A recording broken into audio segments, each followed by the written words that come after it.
But the change that we took on, the way in which we modified our behavior, our way of thinking, our way of analyzing, the way of approaching a problem has now brought, thank goodness, an end to whatever this long standing responsibility, work, obligation, whatever it is, was.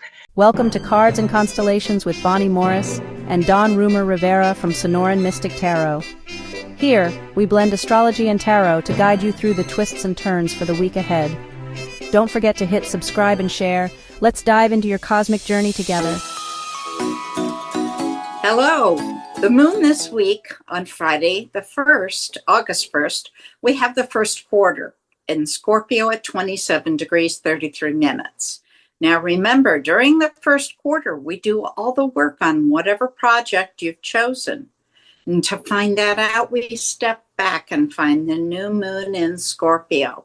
That occurred on November 1st, 2024 at 9 degrees 34 minutes of Scorpio. So check, where do you write your intentions down? I hope you did. That will tell you what you're working on right now. Then we have to move forward and find the full moon in Scorpio. That occurs on May 1st of 2026 at 11 degrees 20 minutes of Scorpio. That's when everything becomes lit up. You can see the whole project, and if it's not exactly what you want, you tweak it. And then we pivot and start to turn away. We have to look for the last quarter moon now in Scorpio. It happens on January 29th, 2027 at 9 degrees 7 minutes of Scorpio. And that's where we celebrate our success and turn away, allow the project to move on by itself, and we wait for another new moon. Now, in the void, of course, we're going to take a look on July 28th. The void, of course, begins at 5:56 p.m., and that is Mountain Standard Time, Phoenix time, at 27 degrees 32 minutes of Virgo. It ends that day at 10:43 p.m., and that's when it enters into the sign of Libra. Then again on the 29th at 8:58 p.m., the void begins at 11 degrees of Libra. It ends on the 31st. Now, remember that. That's a long void, okay?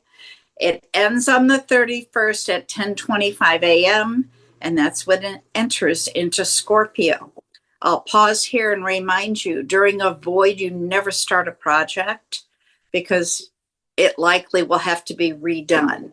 So unless you like practice, be careful. Finish up projects, fold the laundry, do the dishes, whatever it is that you can do, but don't start anything new. Okay, so we still have 5 planets in retrograde. But first, let's go to August 2nd. We have the last void at 6:06 p.m., 27 degrees 33 minutes of Scorpio. It ends that night at 11 p.m. when it enters into Sagittarius. Again, we still have 5 planets in retrograde. Pluto's in Aquarius. Both Saturn and Neptune are still dancing in Aries and Pisces. And Mercury in Leo. Now, we also just started with Chiron in retrograde in the sign of Aries. So, Miss Bonnie, if I hear right, it sounds like this week, no matter what sign you have, it's going to be a complicated week. Something's happening. Can you help me understand that? Sure. This week, we start out the week, I think it starts on Tuesday. We see a kite formation. Now, a kite formation is a specific pattern formed by a grand trine, a big triangle, 3 planets. It's harmonious, it's good energy, but there's also an opposition. The point of the head of the kite to the tail, that's a tug of war. That's where things get sticky. The opposition is also linked to the other 2 planets in the grand trine. So it creates this kite shape when you look at the chart.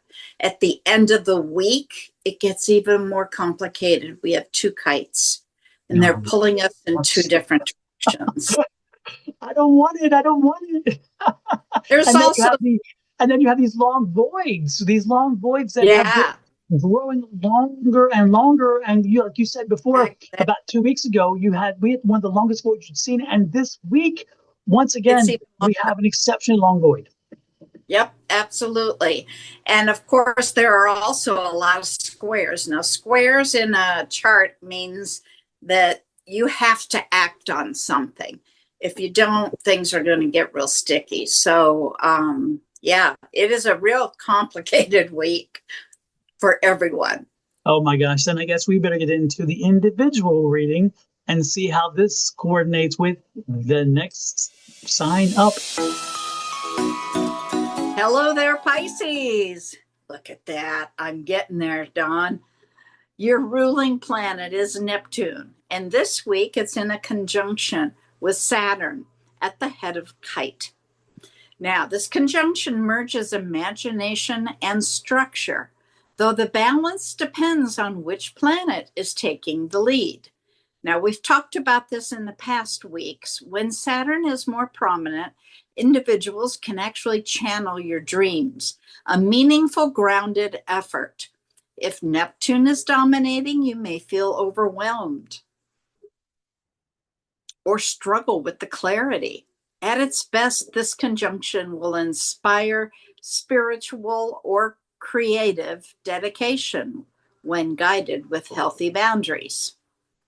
Now, if you'll notice on this chart, there's a triangle, and that is a component of a kite. A kite is just a specific aspect pattern, and it's formed by this grand trine, which is 3 planets, and they're in a harmonious aspect. So it's good supportive energy for you. However, of course, we always have good and bad, right? So the head of the kite being Saturn, conjunct Neptune, so both of them are there. All right. The tail of the kite is a tug of war. So that's where you've got the problem. That's where you need to work. All right. Saturn, conjunction with Neptune, created this opposition. Tail of the kite is the moon, which is all your feelings. So the tug of war is about between the planet Saturn, which is responsibility, and moon, which is your feelings. You might feel like you want to go out with friends tonight. But Saturn's saying, hey, the dishes need to be done. The laundry has to get folded. You've got responsibilities.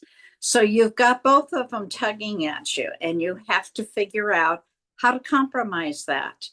The opposition created from Neptune, the planet of illusion, confusion, and delusion, opposite the tail of the kite, where the moon is all about your feelings. So the tug of war can heighten sensitivity and imagination.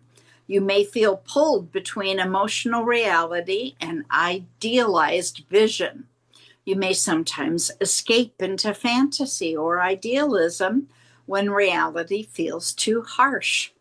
However, you long for a deeper understanding, making you capable of great insight into the human condition. With self-compassion and grounding, you can turn emotional confusion into soulful wisdom. Now on chart C, where I highlighted a T cross, or what we call a T square. We'll go into what that means next week. I just wanted to show you. At the end of the week, though, on August 3rd, you're going to see the kite we've been referring to all week. But you also notice there's another kite. It's almost perpendicular. The head of the kite sending us towards Pluto, with the tail being Mercury sitting in Leo.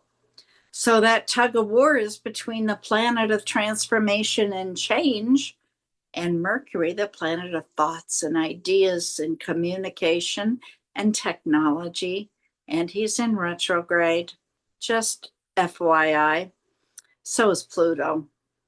So for a moment, think about what part of your thoughts and communication do you need to change or transform? Dawn, what do you show in tarot? Whoa, sounds like a whole lot of drama over there with that astrological read. Let's hope these cards are not as dramatic, especially in the feelings. Everybody's all into the feelings this week. What's the story with that?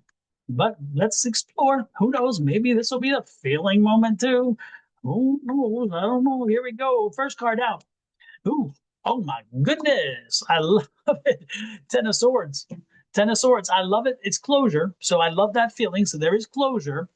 But I love this because there's a lesson with this closure. And that closure is, again, it's interesting. The closure is get out your feelings. Get out your feelings. This is a lesson to be learned because this is a lesson in reason. This is a lesson in understanding statistics and information and analyzing it with a what do you call it? With an empirical evidence, maybe. Okay, something that is objective and not subjective. Okay, so let's look at that as this, because that's what this is. It's a closure, but a closure in reference to, again, an objective standard. And this is actually good news, because when you see this card, this tells you you haven't been in a great place for a while, because the swords would not be there if it were otherwise. The next card out, look at that, 10 of Wands. I'm loving that. Now we have two tens. So not only are we bringing closure because we changed and shifted our way of thinking, but we brought closure, and so the work itself is being done. So not just our change is being done, but the change that we took on, the way in which we modified our behavior, our way of thinking, our way of analyzing, the way of approaching a problem has now brought, thank goodness, an end to whatever this long standing responsibility, work, obligation, whatever it is, was. And I love this because this is probably going to, and think about this, this is the end of the month, and we're getting close to ending the summer. So you know what? When you leave this summer, you'll have left it with a lesson, if indeed you follow through with what's going on here, because you have learned a lesson. And it's funny, you know, sometimes we mark our seasons by weather, or sometimes we mark our seasons by someone's birth or passing.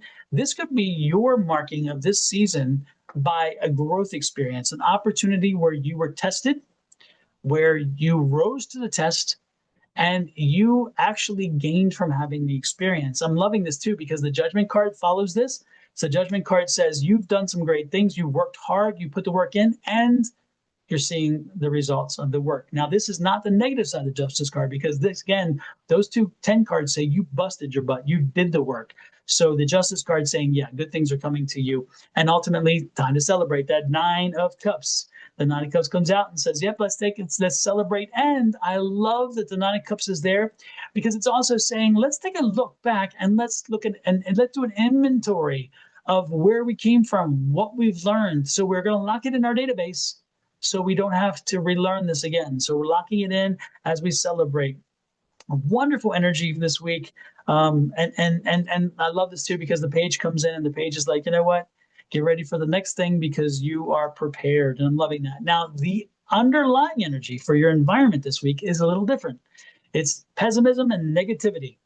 And, you know, maybe one of the things that you have learned for all this is getting rid of that for yourself. We're not living in the negative world. We're not living in the drama. We're not doing that, you know, and maybe that's part of what this is, because again, you've got people around you who are bringing that. One of the things that 10 may be representing is cutting some people out of your life for a while, maybe putting them on hold, maybe putting them on pause, or maybe saying, you know what, I can't do that. I don't need that in my life, because the last thing you need to do with all this positive energy is have some negative energy around you. Those people will bring you down, and they don't mean harm. I'm not saying that, so please don't take it that way.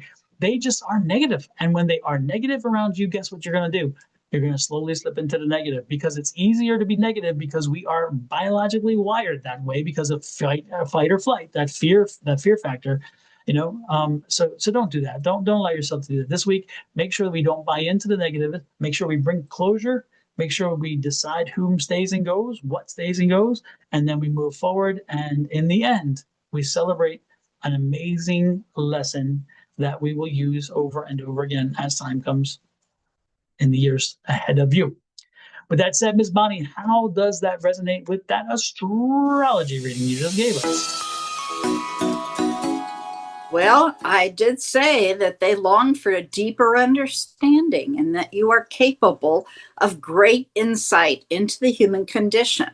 You have a lot of self compassion and grounding. You can turn emotional confusion into soulful wisdom. So, yeah, I think it fits beautifully. Pisces, you got some work to do, but the best part is most of it's done. So move forward this week, Pisces, with that advancement and closure. And with that said, we're going to bring closure to this reading. And in so doing, we ask a little favor of you. Miss Bonnie, have you any idea which favor I'm asking? Yeah, we want our buttons pushed. So if you look down in the lower right-hand corner, there's a subscribe button. Please push that button. And there's a little bell next to it. I want you to set that at all. That allows us to give you a little message anytime we post a video or go live. And we do those things. So if you want us to find you instead of you having to search us out. Now, if you're on my channel, Your Love Goddess, you've hit subscribe, hop over to Sonoran Mystic Tarot and do the same for him. Show him the love. Hit subscribe, set that bell. When you're done with that, go to Cards and Constellations and hit subscribe, okay? And then when you're done with that, we want to make sure that you have sent us the love. Give us the thumbs up. Most of all, share the video. Share it out, because bottom line, the information we're giving you is meant for whoever it resonates with. So if we've put it out and somebody else resonates with it, but I'm doing Pisces and they're a Gemini, that's still for them. So if you send it out, it becomes like a ripple. You don't know how many things that's going to affect. So please share us out. Absolutely. With that said, love, light, and blessings from myself and my family, Miss Bonnie and her family, to you and yours, and let that sun shine and enjoy. Have a great one. Bye.